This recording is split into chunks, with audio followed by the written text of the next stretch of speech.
here. No, it's a pleasure to be here. I've been wanting to get you on the show for a really long time, so I'm really excited to get going with this episode.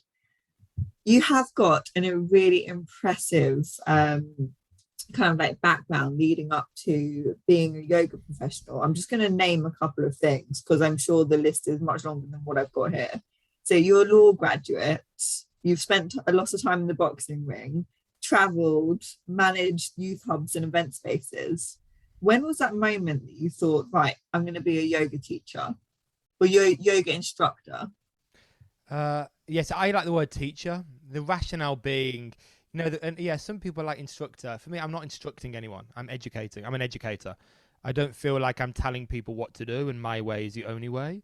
What I'm doing really is, like I view it as facilitating self-inquiry, using the body as a vehicle for that. And of course, when we're using the body as a vehicle, there is extra benefit of getting stronger or getting more open.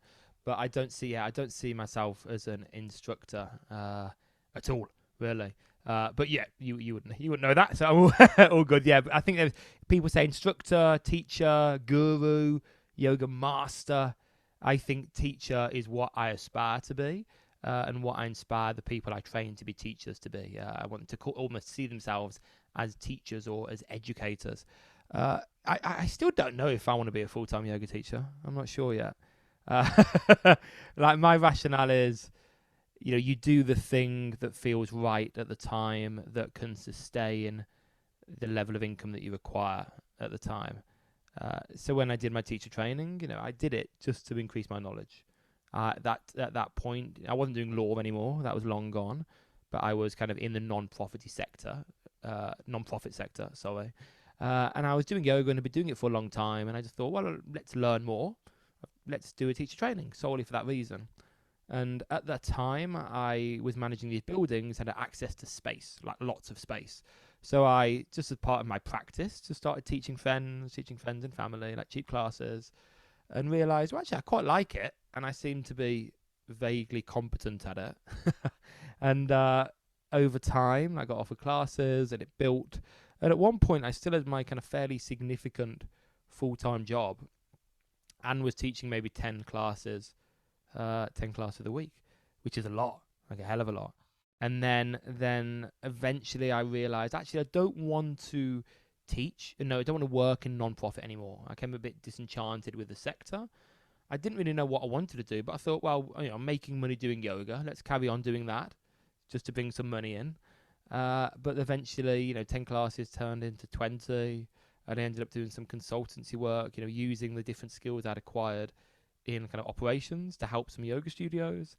And then before I knew it, I was a full-time yoga teacher and really in it. Although debatably, I was a full-time yoga teacher teaching 10 classes a week, to be honest. That is for most yoga teachers full-time anyway. So it sounds like you have really fallen into it. Really, the your path has taken you down that route. What Ve- advice would you give to somebody who, I suppose, has been doing yoga for a while and has just kind of decided that they want to teach? Do you think that there are any perhaps misconceptions about being a yoga Yeah. teacher? So I'll answer kind of those two separate things separately. So the first one is the first to address the idea of falling into it. And I get it wasn't the perfect plan, but every stage was planned. So if you'd have asked me 10 years ago, 15, would I be a yoga teacher? No. But every step of the way was planned. I never, it wasn't as if I, just kind of fell into the training, or, people just approached me and said, well, do you want to be a teacher? There was a lot of work involved every step of the way. So my belief actually kind of in life, in a sense, is whatever you're doing at the time, do it to the best of the abilities. You don't need a 5 year plan, a 10-year plan. So whatever you're doing, do it well and allow that to evolve and change over time. But put your all into whatever you are doing as a career at that particular time. Then the second thing with regards, someone who decided they want to be a yoga teacher, the question I always ask is why. Like why do you want to be a yoga teacher? Is it because you have seen a lifestyle that you believe that yoga teachers lead and you want that lifestyle? because you probably haven't seen the lifestyle of most yoga teachers lead. Like most yoga teachers, like don't have a lot of money or spend their days literally running around the city, tube, car, bus, every mode of transport they can. Uh, but if you look at social media, it looks like they're just practicing yoga a little bit, maybe teach a class a day, then go on retreats and spend half their year in Bali.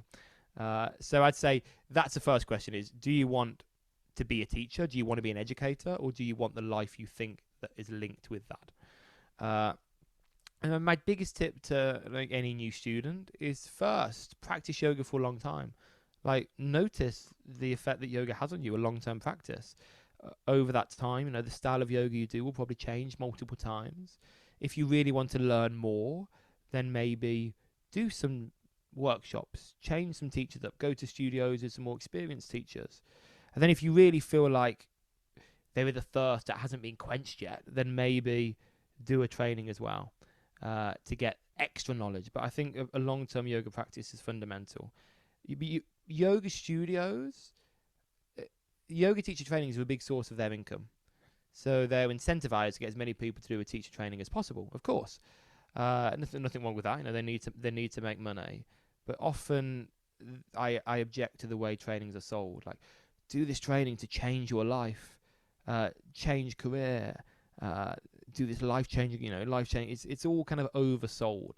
Like for me, at its heart, a yoga teacher training should just be an educational training. Yes, it might change the way you think about the world to some degree. Maybe you decide a career change afterwards, but I think to some degree, people are kind of falsely sold that they're gonna do this 3-week training and drastically change their life, their income, their happiness, and that's not. A long-term yoga practice might do that, but I don't think a 3-week training will do that. So somebody that has decided that being a yoga teacher is the right move for them, how do they go about finding the right course? Because is course the right way to explain Yeah, it? you'd call it a course.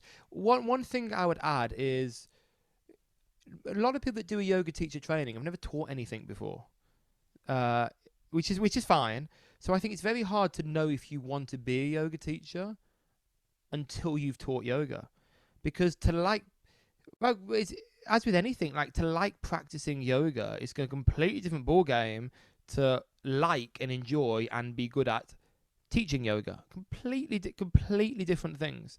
So I think we always need to remember that, or being flexible because you were a former gymnast and being able to do a handstand easily does not equate to you being a good yoga teacher. I'm not saying you wouldn't be, but it's completely irrelevant, really.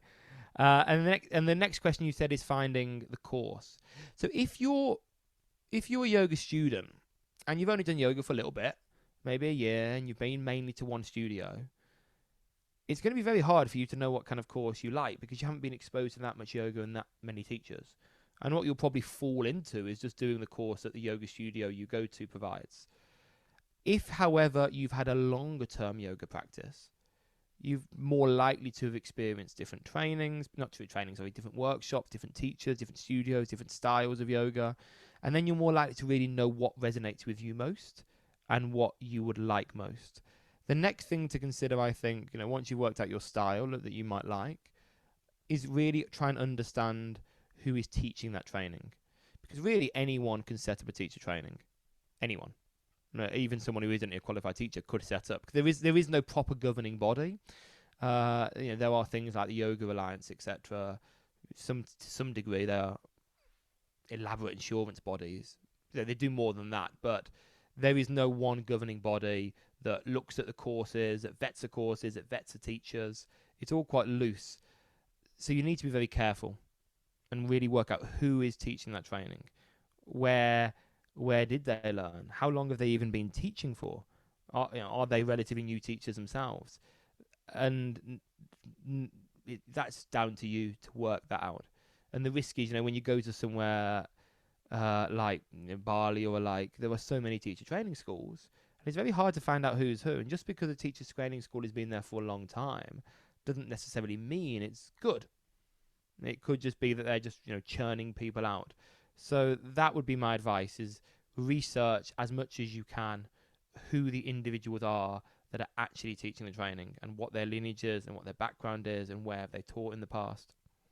Do you think that things will become more regulated No. soon? No. I would have Uh, thought they should do, perhaps, seeing as though Yo, yoga is becoming so popular and but so many yo, people want to teach it. but who's in charge? Who says what yoga is? Like no one even can define. No one can even define what yoga is. No, it's just like a nutrition. It's like the nutritionist. The idea of being a nutritionist.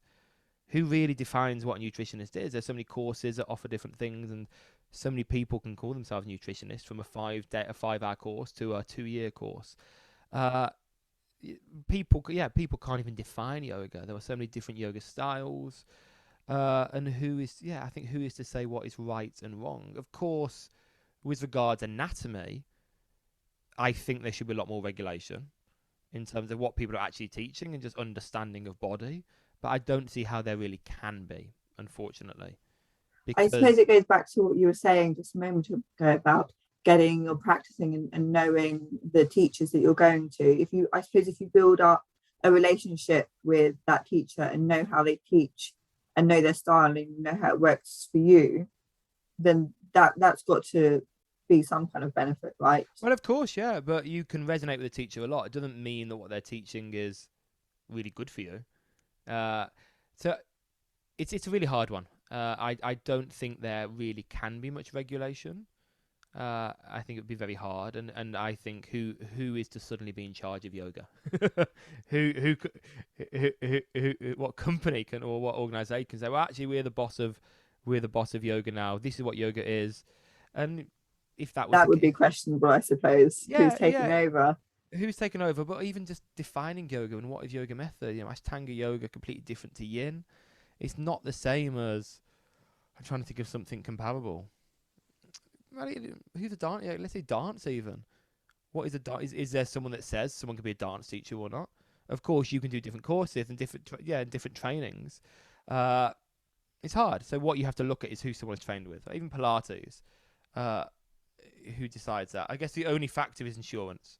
I guess to some degree, insurance bodies decide because you need insurance, and are they willing, based on your qualification, to insure you? But there is no reason why someone, let's say, that is insured as a personal trainer, that would probably, I imagine, still cover yoga-like stretching. So it's really hard. So there is no correct answer to that, and in short, I don't think anyone will ever successfully regulate it. But that is not for me to say it's perfect. It isn't perfect because, as I said, I saw online a few weeks ago like a 10-hour online only yoga teacher training. Uh, 10 hours. yeah, so you get a certificate. I'm at work a day more than that. Well, exactly, and you get a certificate at the end of it. And I think, yeah, but much like in the kind of the group fitness world, you could do certain type of class training in 10 hours. And for some people, they just see yoga as a class. It's like a body pump class. It is body pump class, yoga class. You do a 2-day training and you can teach body pump. You do a 2-day training and you can teach yoga. You've got to just think, though, that anybody that's signed up to a 10-hour class isn't that serious about it and it's not going to carry it on. But it's bad for the people, Well, no, I bad don't. for I the don't people know. pushing that. There might be, just playing devil's advocate, there might be really experienced group fitness teachers that just think, actually, I end up teaching some stretching to my students, so why not actually just do this 10-hour training in yoga, and that would just give you some more information on how to stretch and teach some yoga bits, and then on my PT thing, I can call myself a yoga teacher as well. But ironically, if they might end up teaching better, safer yoga than some yoga teachers because they have far more anatomical training than one might get on some yoga teacher trainings. So, you see how complex it is. All I would advise mainly is to whatever degree you can before you do a teacher training, practice as much yoga as you can, be exposed to as much as you can, see what you resonate with most, and then when you decide to do a training in a particular style, just check out the teacher's background and then lineage, and don't just choose a training because it's the cheapest or it's in the nicest resort in Bali, or like choose one. And then before all of that, ask actually why you would like to do yoga, a yoga teacher training in the first place. What is the intention?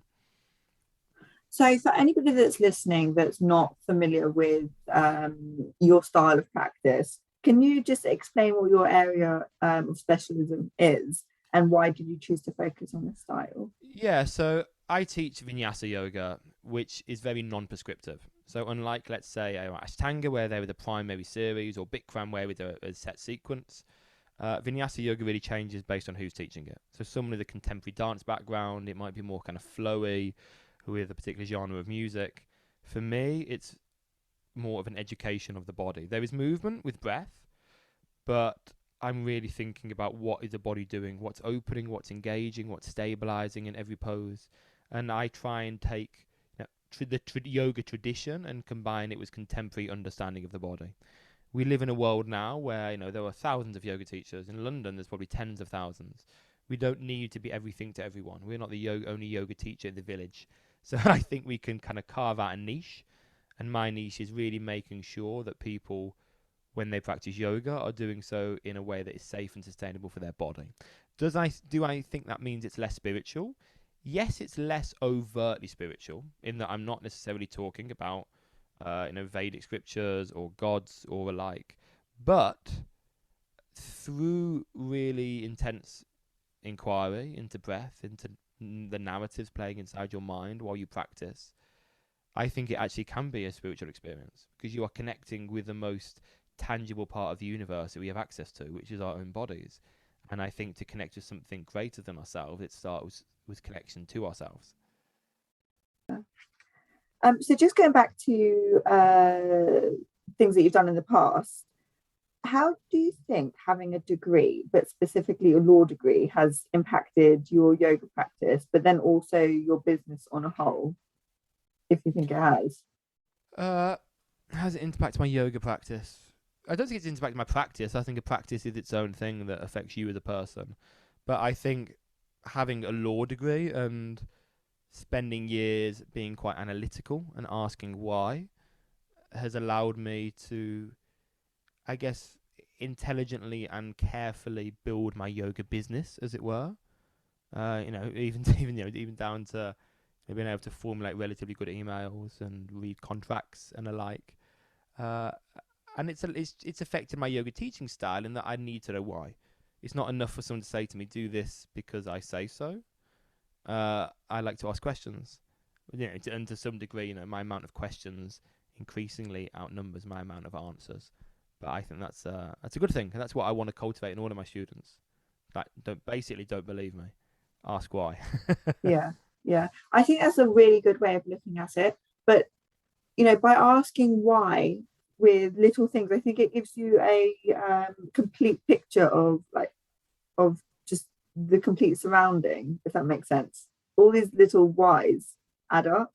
I don't know if I've explained that very Maybe, well. yeah. I think to some degree it gives you a bigger picture, or to some degree it just means you realise how little you know. But I think what it does mean is your picture is broader and more all-encompassing. Or compare it to being in a building. I think in a lot of traditions you look out one window and you ignore everything else. You just look out that window and that's your world. But by asking why, you see all the windows and all the views, and you see inside the building. That's And nice. I like that a lot. Yeah. So when you started out, did you have a business plan at all? No. So it was very gradual. As I said, like I was working that job and I was just teaching classes on the side. Like people offered me classes, I would teach them. It's not really heard of for a lot of people to make a lot of money doing yoga or really even have a business. It's often just kind of self-employed people, and maybe they might at some point kind of open their own studio, which of course you need a more comprehensive business plan for, or rent their own space. But because of the way I was teaching, I didn't really have a desire to rent my space, to rent an own space. I didn't want to take that risk. I didn't need to. People were offering me classes. So I didn't have a business plan per se, but I was conscious in my efforts of wanting to teach in studios to build my reputation, even though teaching in yoga studios is probably the worst way to make money teaching yoga. In a sense, privates will pay more, corporates will pay more. Renting your own space and it going well would give you a lot more money. But my view is I would rather be in studios where I get a ready audience, I can build my reputation, and actually will become a better teacher by being exposed to people that will complain about me, in a Okay. sense. But do you have to put time in at yoga studios to be able to get private work? It depends. It depends. Some, I know people that just get privates from word of mouth. Sometimes it's some studios. Uh, a lot of time, the average person that comes to a yoga studio doesn't want a private. The people that often want privates are people that have no desire to go to a studio and have enough money to want you to come to them. Instead, famous people perhaps, or occasionally, yes, students that want a private or two to work through an injury or to refine a part of their practice. But I've never kind of hustled for privates in yoga studios, and I don't particularly enjoy privates that much. If it's someone interesting, I guess, or someone that really wants to learn and get into the detail, I like it. But if someone says to me, I just want a yoga class, I want you to just replicate what you teach in a studio to me in my living room, that doesn't intrigue me so much. Right. Okay. So for somebody starting out that wants to predominantly do private classes, in your opinion, how would they build up their reputation to be able to win that business? If private yoga classes aren't cheap, and I think these days it takes a lot for people to depart with their money. So how would they be able to establish themselves without, I suppose, putting in that time? It's just it's networking and who you know, really, and to some degree, I would be warning anyone who just goes, any student that wants privates, again, to research their teacher. And I'd be normally saying, if you pick a teacher, try and pick one that at least has taught in big studios and that has a good training. So I'm not helping that new teacher in that case. So I guess, there's some agencies that supply that. There are some agencies that can get you jobs that just, they're yoga teaching agencies, and you can sign up with them. So that is a thing that exists. But obviously, as a new teacher, you're not going to be charging a lot for privates unless you're offering something unique, or unless you're just networking in certain circles where people would like privates with you. Right. So build up gradually. What?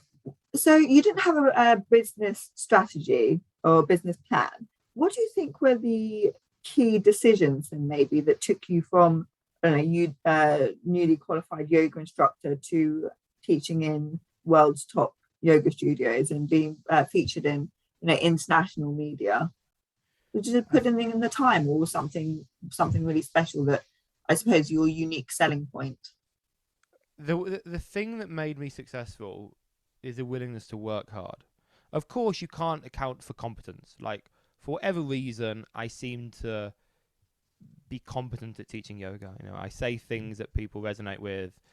I seem able to communicate things well, and people some people like my style enough to make it, make me relatively successful. So you obviously can't account for that, but I think in terms of my actions that helped, it was a willingness to just put the work in.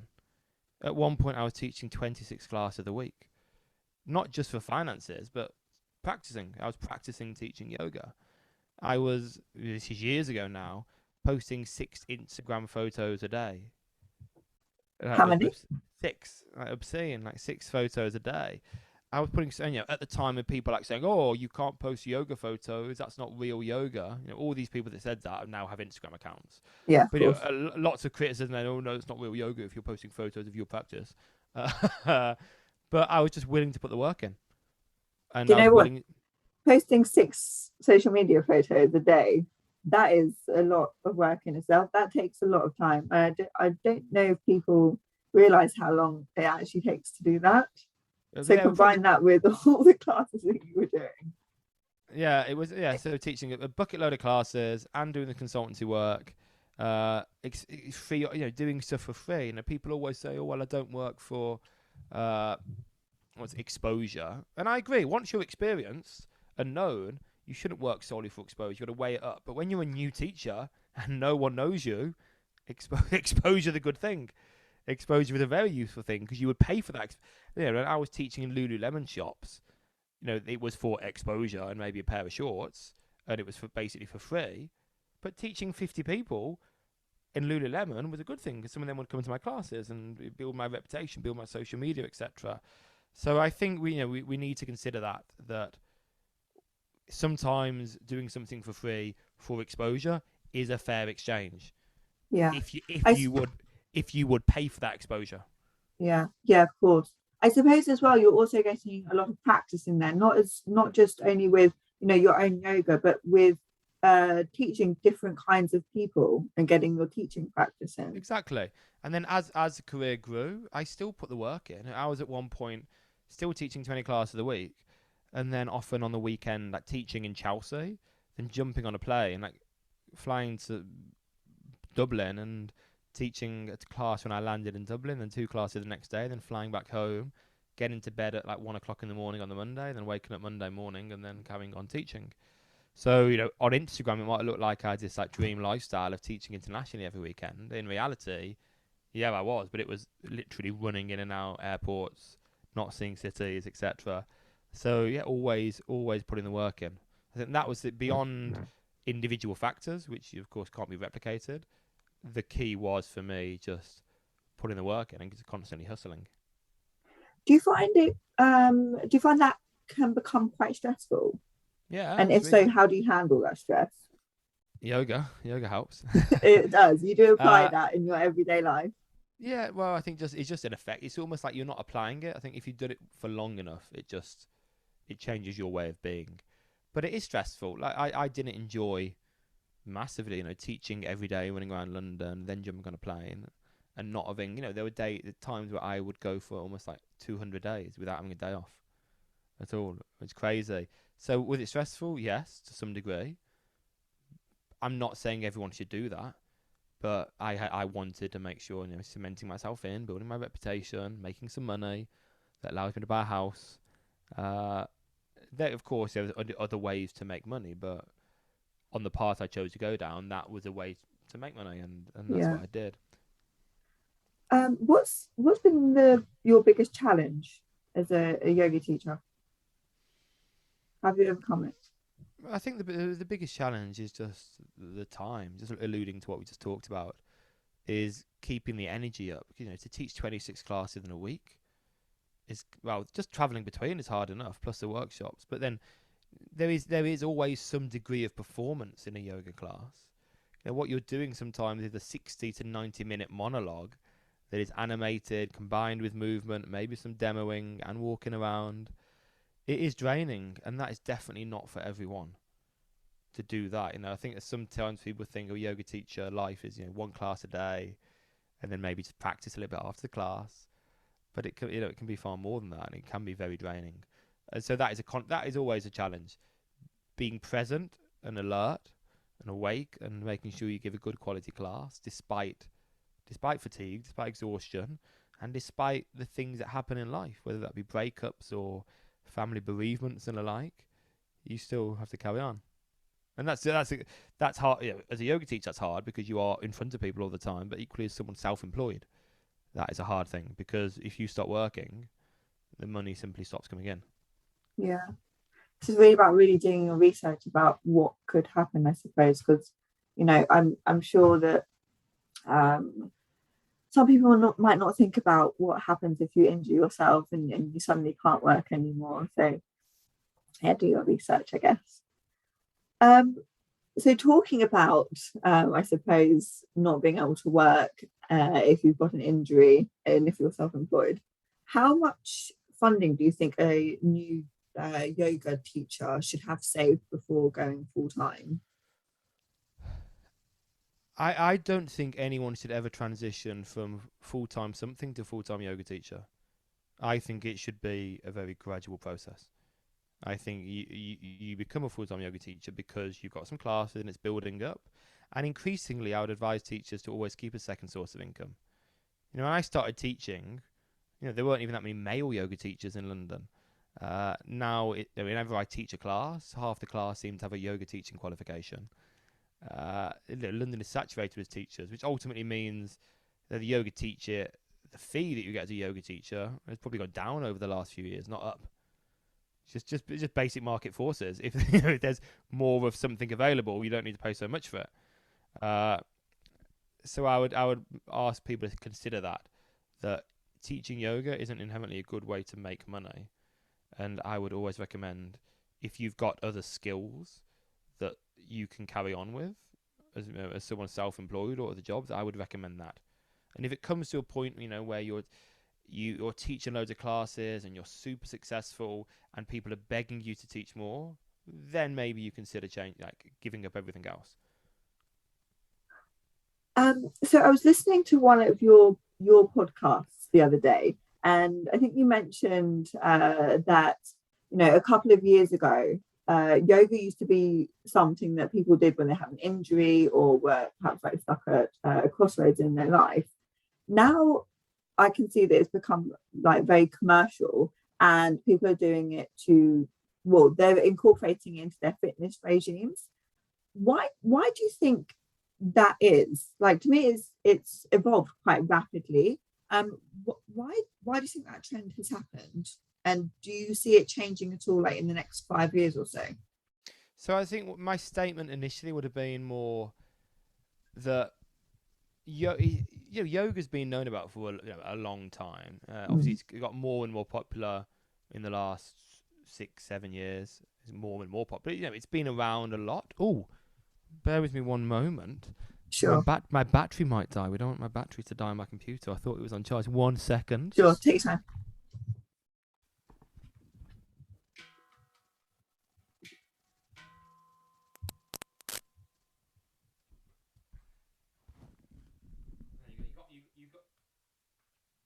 You got me hitting my sound pan. My hand pan has a little intermission there. So to answer that question, my statement about yoga being for the injured or the tired, I think that's what drew people to yoga initially. Of course, there were other people doing it for many other reasons, but I think for many people, when people were searching for something a little bit more spiritual or out there, yoga was a good call. It's kind of, instead of going to church or religion, it seemed like a way to connect with something deeper than themselves. Or people do it because they had an injury and they can't do football for a while and they're told to do some stretching, and yoga was just associated with stretching. And I think nowadays more people are realizing there's more benefits to it. Like, whether it just be for stretching, strengthening, whether it be for mindful reasons, people are realizing that health is wealth, as it were, and part of that is looking after your body in every sense, not just lifting weights or not just eating good food, but actually moving your body in a variety of different ways, opening where you're tight, stabilizing and strengthening where you're loose, and controlling the narratives inside your head. I think people are just realizing that more. Where do you think it could go in the next 5 years? Do you think there's like trends to look out for? Of course, yeah. I think there's always different styles of yoga that be more popular. With a lot of young, like for in East London, a lot of like cool young people doing yoga, quite yang energy. That a lot of people doing this thing called rocket yoga, which is kind of very fast, very dynamic, full of kind of inversions and impressive looking poses. And so that was popular for a while, and probably will be with that demographic. And I've not heard of that. It's starting to get me thinking I'm old and past it. Yeah, so it's right. There's one really wonderful teacher in London that taught it. He kind of captivated an audience around him, and then it became most people haven't heard of it in other places, but it's like a very East London thing that's kind of spread out. I think it would just continue to evolve in different ways, and I think there is more contemporary understanding of the body being incorporated into it. But the average person that begins yoga doesn't really care about alignment per se, or stabilizing or active range of motion. They just want to move their body in a way where they can't succeed. There is no success. They just want to move their body and do a little bit of stretching, a bit of movement. And I think that's always a really nice, wonderful access point. And then I don't care what brings people to the mat in the first place. Like, if people come to a yoga mat because they get a free Lululemon shirt out of it, or if they come to the yoga mat because it's a novelty yoga and gin session where they do some yoga, then have some gin, I don't care. As long as people get introduced to what yoga could be. I have hope that eventually they will come to, more serious, more in-depth classes over time. But I don't really care what the access point is, as long as it doesn't kind of ruin yoga tradition, as it were, or is in any way disrespectful. Yoga evolves, and if it brings people to a practice of self-inquiry where they're moving a little bit more, that's a wonderful thing. Mm. So you were talking about alignment just a second ago, and how, if new people on the mat aren't totally getting it or not really too bothered about it, doesn't really matter. Do you think over time they should learn to do everything properly? I don't know if properly is the right word, but to a proper standard, I guess. Or can they just do what's right for their body? Well, I feel so. Yeah, that term, "what's right for their body," we hear that a lot. Like, "Oh, do what's right for your body," or "listen to your body." It's cool, but equally, your body's sometimes stupid. Like, I think it's listen to your body, but combine it with your understanding, as far as that goes, of the body. My body would let me drink 2 bottles of wine tonight. My mind intellectually knows that's a bad idea and not good for me, but my body would be cool with it. Like, really, I'd really enjoy that. So. Yeah, so don't listen to your body always, and I think initially, you with any kind of physical discipline, the first step is kind of just shape replication and imitation, roughly. Then you go beyond that. Then of course, like I see a yoga asana practice as a skill-based practice. That's what I see it as. It's a skill-based practice. The asana part of it, and over time, as with anything, you should endeavour to get a little bit more skilled and do it with a little bit more detail, do it in a safe, sustainable way. You should at some point get beyond trying to make replicate shapes or making increasingly dramatic shapes. You should be really learning what am I doing? What am I doing in this pose? What am I looking to get out of it? Why am I doing this pose in this way? What am I trying to stretch? What am I trying to stabilize or strengthen? That should be the next level of physical inquiry. So as a teacher, how is it that you, I guess, teach that mentality into them, or do you just wait for them to want to learn? Is it walking around the class and guiding them, and they picking it up after a while, or is it something else? So firstly, it's not, when I teach, I didn't just say, "Come to warrior 2, 1, 2, 3, 4, 5 seconds. Come to reverse warrior, 1, 2, 3, 4, 5." I'm more inclined to instruct movements of body, and then maybe at the end say the name of the pose in that order. So for me, it's just about guiding people, telling people what to do in different areas. And I don't say everything I know about every pose every time. Like, if warrior 2 common pose, I could probably give 30 minutes worth of instructions on warrior 2. Obviously that's not practical, but I give instructions relevant to the length of class, the type of flow, the students, what the direction of travel is. So part of it is how I teach. I teach in that way that educates. Sometimes I will do little talks at the beginning or the end of class, because obviously it's easier to learn something when you're looking at someone not moving than when you're with arms above your head and you're shaking. It's not that easy to get and listen to instruction. And equally, it's a long-term process. I might give the same instruction in every class, and it might take a student a year to hear it, and another year to hear it and understand it, and another year to hear it and understand it and actually be able to apply it to their body. So I see it all as a gradual process. But as a teacher, you need to really remember that in your classroom, you will have people that have been practicing yoga for years. You will have teachers. You might have completely new students. You've got a whole mix that you have to teach and make sure everyone gets something out of it. And that's a skill and the art of teaching. Yeah, exactly. So we talked about social media a little bit, but do you think that using social media to promote your business can become a threat to your well-being as well, as a teacher? If you're I suppose spending the time on Instagram or whatever, do you ever feel a bit caught up in it? Yeah, I would probably not. Constant scrolling or something. I would probably not be on social media so much if it wasn't for work. And to be honest, I probably wouldn't have an iPhone if I didn't need it for work. I'd probably have something like old brick. But That's charge probably lasts a really long time. Yeah, I think anything can make you neurotic. I'm sure, like, if you were doing flyers, you'd be concerned by seeing other flyers. If you weren't on social media, you'd be constantly concerned that what are you missing out on? Oh my God, my class isn't popular. We should be doing more flyers. I saw that flyers, or that studio's opened. We can be made neurotic about many things. I think it's trying to train ourselves to realize what we have control over, and we don't have control over anyone else's success or what they're doing on the social media. We have control about what we put out there. So yeah, you can spend your time kind of looking at the people's stuff and thinking, oh no, I hate them, they're doing so well. Or you can actually just ignore that and just do your own thing and try and do well yourself. That is common in every industry, that people are they are angry at the people that are successful, but don't want to acknowledge how much work those successful people are doing. Like a lot of the most successful people I know you probably wouldn't want the life they have. A lot of the people I know that are the most successful on Instagram, you probably wouldn't want the life they have, because they are working constantly. And I'm not degrading them for that, but we should just remember that the people that we are probably that do well in every industry, they're the cost to doing well. There's a cost for me being relatively successful, time wise, relationship wise. There's always costs. So yeah, so I think we always have to factor that in. And if someone is really successful on social media, like if someone's making reels every day, that takes so much time. I know. Like, I mean, I don't know, because I've never really made one before.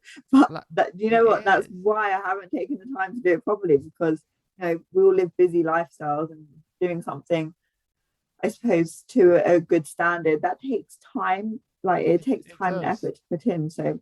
And the people that do it deserve the money they get from it. Yeah. I couldn't make a reel every day. I just wouldn't have the ideas. And then, of course, you have to make sure the social media, any content you put out there, really resonates. Like for me, if I jumped up and down in a pose, changing outfit, that doesn't represent me as a teacher. I use social media mainly to convert people to coming to my classes, workshops, or trainings. Of course, I do some influencing, but that was never the intention. It just so happens that I've done it for long enough that I've got a lot of followers, and it essentially I've built a billboard of sorts, and that billboard is mainly used to educate my audience, or that billboard I've created is mainly used to advertise my classes, but occasionally I rent space on that billboard to brands that I link with. Exactly. It's a way to promote your brand, right? And you're a teacher, you're showing people your style of teaching, and showing people, where they can get hold of you, and what you're using, I suppose, what mat you're using when you're influencing people, and bits and pieces like that, right? But I think, but whenever I influence it, I like it to be very transparent. Like, I don't slip ad in at the end. Ad is the first word. But then I also make sure I only work with brands that I would legitimately use.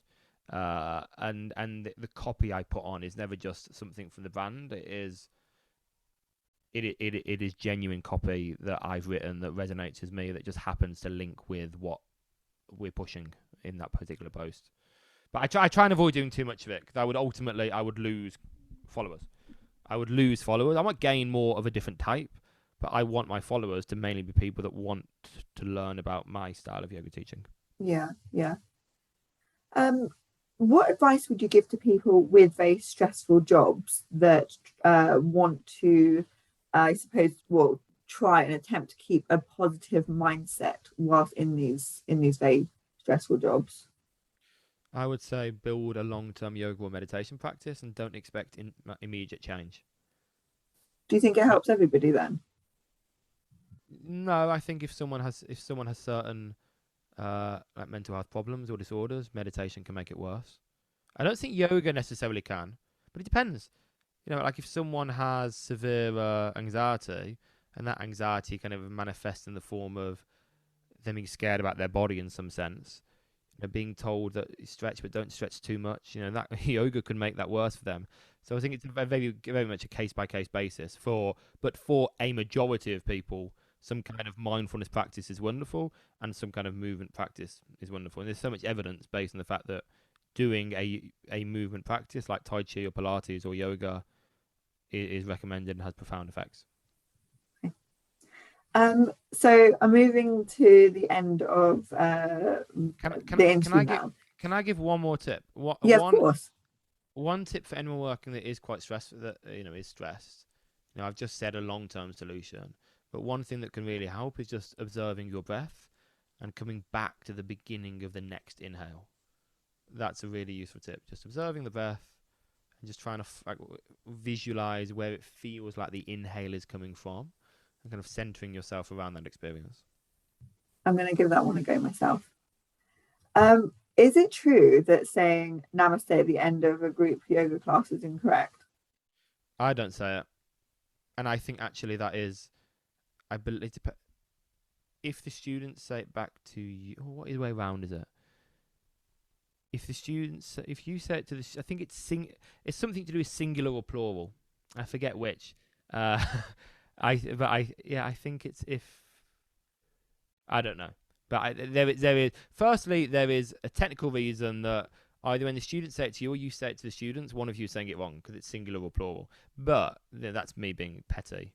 No, not at all. I found that really interesting when I discovered that. And it's just, you hear it so many times in yoga classes. I just had to find out if it was true. But my thing also, it's not incorrect or correct. There's some debate with grammar.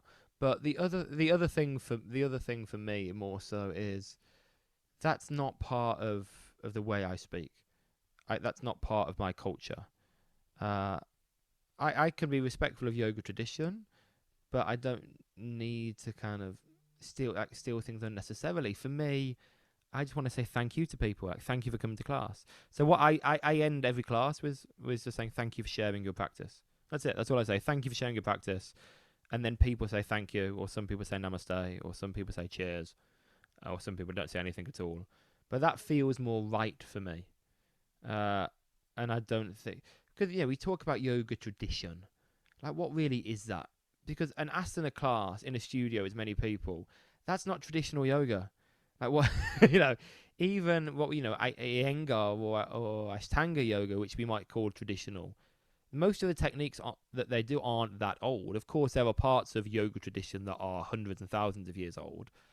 But a lot of the things we see that we even might call traditional asana really aren't that old. So we have to kind of ask ourselves to some degree, what even is tradition? So that would be my thoughts on that. And it's a complex topic, with appropriation and alike. And for me, I will try to honor yoga tradition, but respectfully in the setting that I'm teaching in. I like that. I like that a lot. So you're honoring the traditional yoga teaching, but putting your unique twist on it. Not even twist, but your own personal touch to it. But it's me. I'm being human, and I'm teaching people in the cities that I'm in based on the culture and the world that they live in. If we're talking about traditional yoga, you're female, you shouldn't be practicing with me. Like, it's not. Females don't do yoga; it's a male thing. Exactly. So do we want? We can't pick and choose traditions. That.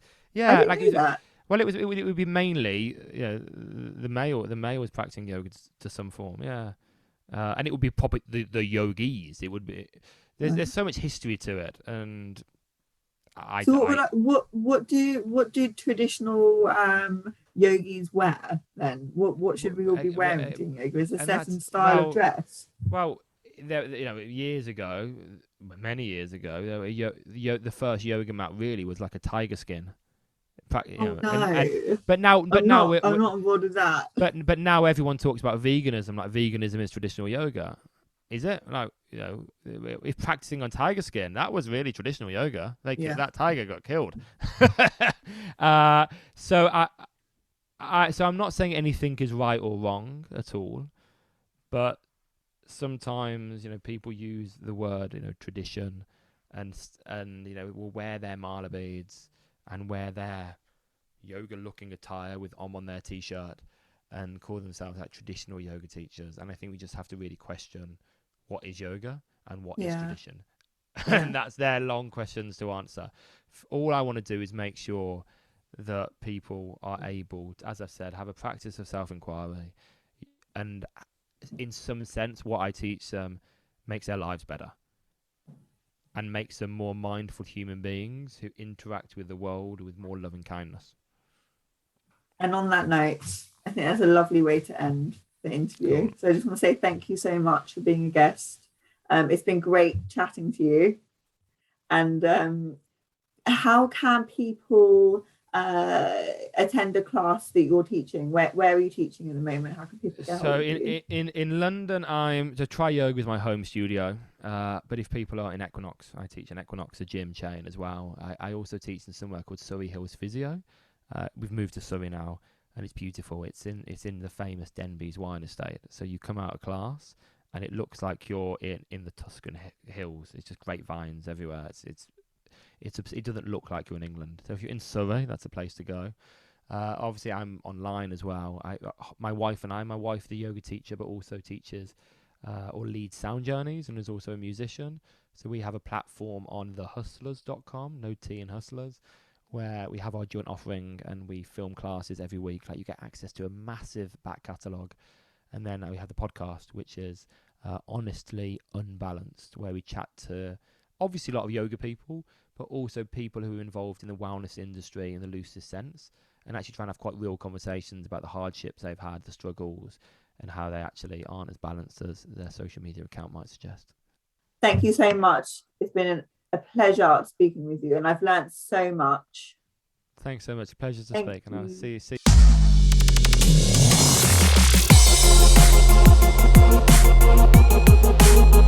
you.